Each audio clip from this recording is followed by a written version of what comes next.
Bonjour les entrepreneurs, les investisseurs et les particuliers. Tout d'abord, je me présente, je m'appelle Thomas Arcet, je suis directeur associé du cabinet AS Conseil Expert à Moguio, petit village à côté de Montpellier.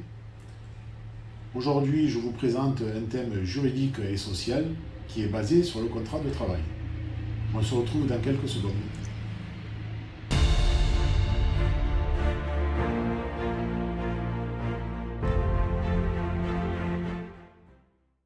Me revoilà pour aborder le thème du contrat de travail.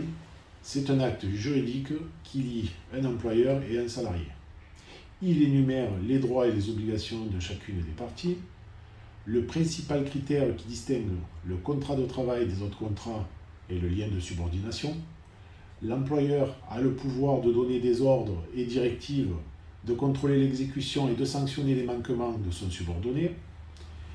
Il existe plusieurs types de contrats de travail que je vais énumérer.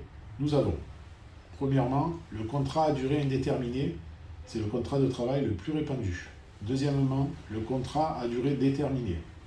Il est conclu pour certains cas comme le remplacement d'un salarié absent, l'accroissement temporaire de l'activité de l'entreprise, les emplois à caractère saisonnier, très utilisés dans le HCR, hôtel, café, restaurant, et le contrat d'apprentissage.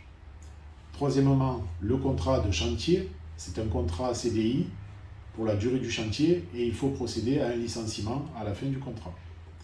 Et quatrièmement, on a le contrat de travail temporaire qui est utilisé par les agences d'intérim pour les salariés qui sont employés en intérim. Le contrat de travail, il peut être rompu par les deux parties en respectant les conditions prévues sur le contrat, la législation ou la convention collective. Une mauvaise rédaction d'un contrat de travail peut être préjudiciable lors d'un litige avec un salarié devant un tribunal. Donc il faut faire super attention. Il est donc important de rédiger le contrat de travail en bonne et due forme. Il faut être vigilant aux différentes clauses qui peuvent être ajoutées au contrat, comme une clause de période d'essai, une clause de non-concurrence, une clause de mobilité ou une clause de formation. Je vais vous détailler les éléments les plus importants à faire attention lors de la rédaction du contrat de travail à durée indéterminée. Je vais prendre le cas d'une entreprise qui possède plusieurs établissements dans son département et qui est équipée d'une vidéosurveillance. On se retrouve tout de suite pour aborder ces particularités.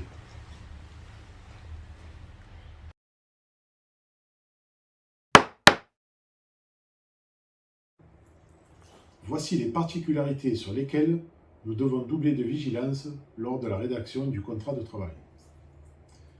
Dans la rubrique des conditions d'engagement, il faut faire référence à la convention collective appliquée par l'entreprise en faisant apparaître le code brochure et l'IDCC.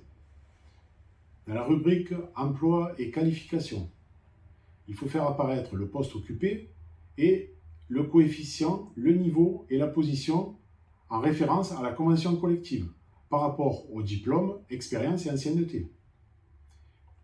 Il faut penser à détailler les différentes attributions de poste du salarié. C'est important pour que le salarié ne vous embête pas en disant « oui, mais ça, ce n'était pas prévu sur mon contrat ». D'accord ? Sur la période d'essai, il faut respecter ce que prévoit la convention collective.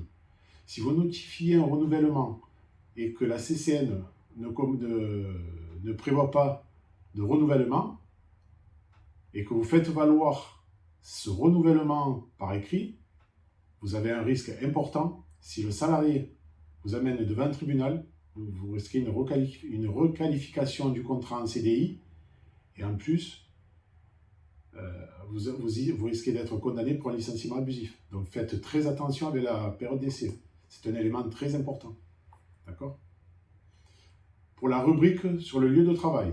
Alors, dans ce cas de figure, c'est une entreprise qui possède plusieurs établissements dans le département. Il faut prévoir la clause de mobilité départementale. Ce qui veut dire que si demain vous avez un salarié qui est malade dans un établissement, avec la clause de mobilité, vous pouvez faire appel à un autre salarié d'un autre établissement pour le faire travailler dans celui où la personne est absente. D'accord ? Donc la clause de mobilité, départementale, hein, on ne va pas plus loin que le département pour qu'elle soit valable.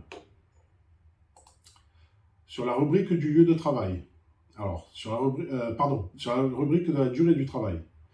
La durée de travail, il va falloir prévoir la répartition du temps de travail avec les horaires journaliers et les jours travaillés. D'accord? Donc, si vous décidez de modifier les horaires de travail, sachez qu'il faut le notifier par écrit 7 jours à l'avance.